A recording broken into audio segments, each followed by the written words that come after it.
In a world driven by profit, war has become a lucrative business. The early 20th century, marked by the ravages of the First World War, witnessed the birth of a new class of entrepreneurs. These were not your typical business moguls. Instead, they dealt in a commodity that was both dreaded and desired: weapons.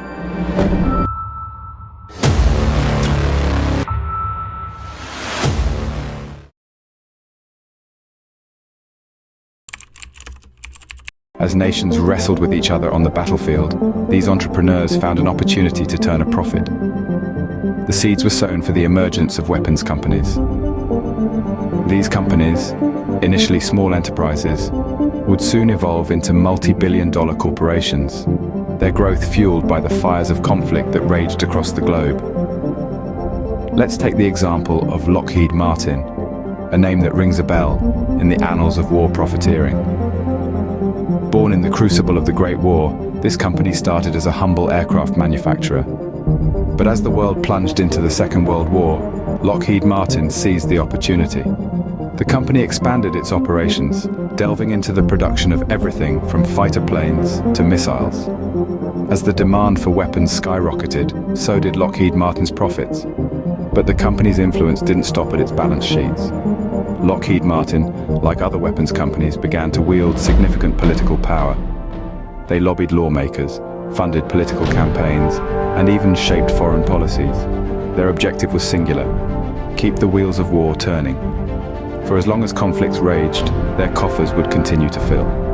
With the rise of these war profiteers, the landscape of global conflicts began to change dramatically. War was no longer just a political or ideological battle. It had become a business, a means to amass wealth. And as these corporations grew richer, the cost of war, paid in blood and tears, continued to rise. Lockheed Martin, like many corporations, uses its influence in American politics to lobby for war and invasion. But what does lobbying mean in this context? The term lobbying refers to the act of influencing decisions made by officials in the government, most often legislators or members of regulatory agencies. In the United States, lobbying is a legal and common practice, with many corporations employing professional lobbyists to push for policies that favor their business interests. In the case of Lockheed Martin, their interests lie in the perpetuation of conflict and war. Their lobbyists work tirelessly, meeting with politicians, contributing to political campaigns, and even drafting legislation. Their goal? To ensure that the United States foreign policy aligns with their business model. This could mean advocating for military intervention in conflict-ridden regions or pushing for increased defense budgets.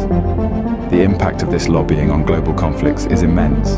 When a major player like Lockheed Martin influences foreign policy, it can lead to escalations in conflict, the deployment of more troops, and consequently, an increased demand for weapons and military equipment. This is no coincidence. After all, the more intense the conflict, the higher the demand for their products. Through lobbying, corporations like Lockheed Martin can shape the world to their advantage. They can turn the wheels of war, stoke the fires of conflict, and in doing so, ensure that their profits continue to soar.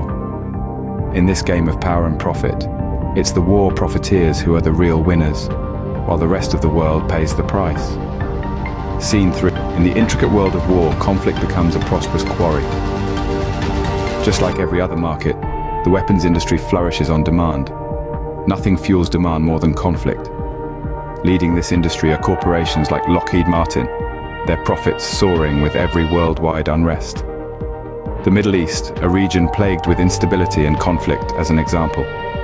This is where the arms industry has discovered a lucrative market. They provide weapons and equipment to every side, an action that's not just profitable, but also fuels the violence and chaos. This cycle of supply and demand self-propagates, and it's powered by an eerie, yet straightforward, business model. Picture a chess match, where the pieces represent the military and the pawns are the common people. The arms corporations are not the players, but they are the ones selling the chess pieces. Irrespective of who wins or loses on the chessboard, the arms corporations benefit. They arm both sides of the conflict, creating an ongoing demand for their merchandise. Furthermore, they aren't just silent observers.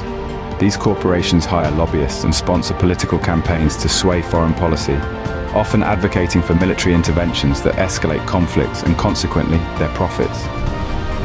This isn't just a business plan, it's a cycle of violence powered by profit.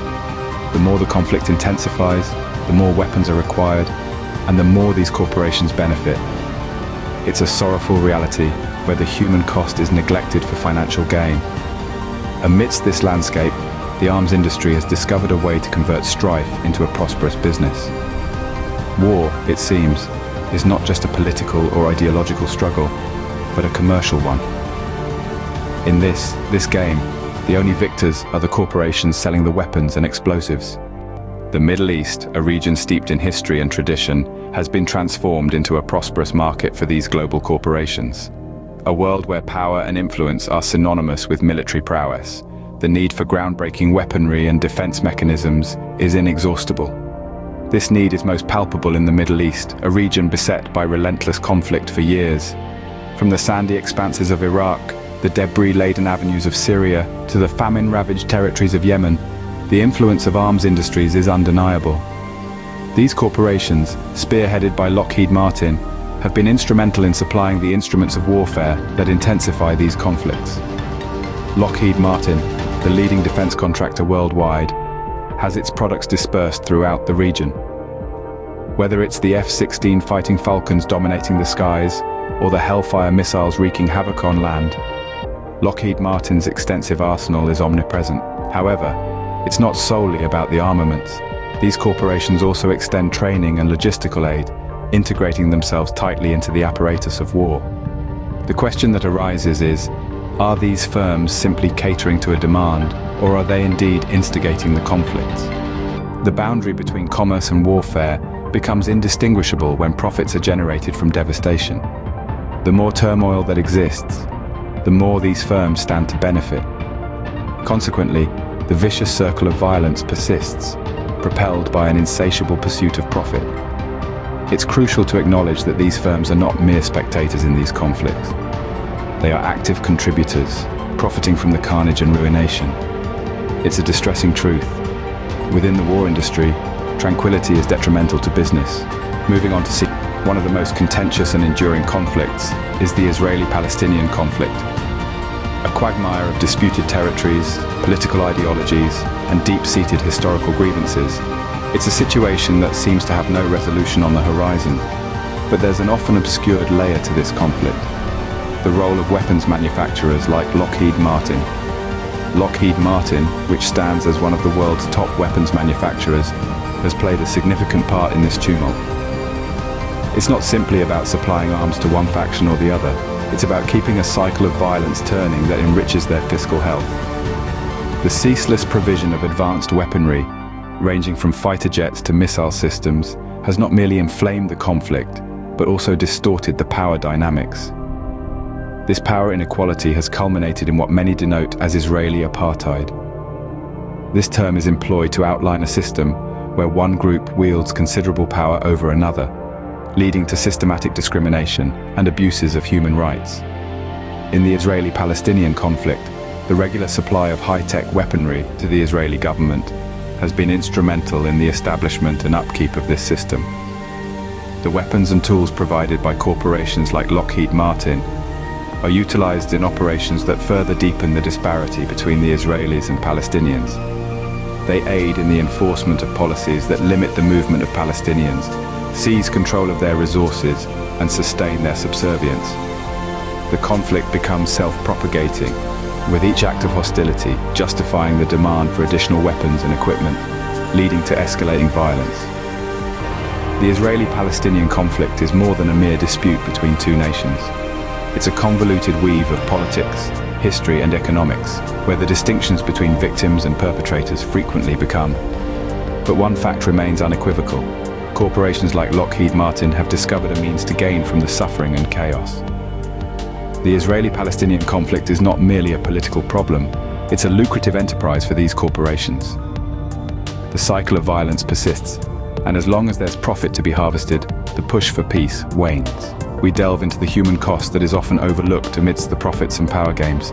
This cost is quantified in innocent lives lost, homes transformed into ruins, and cities marked by the relentless rhythm of war.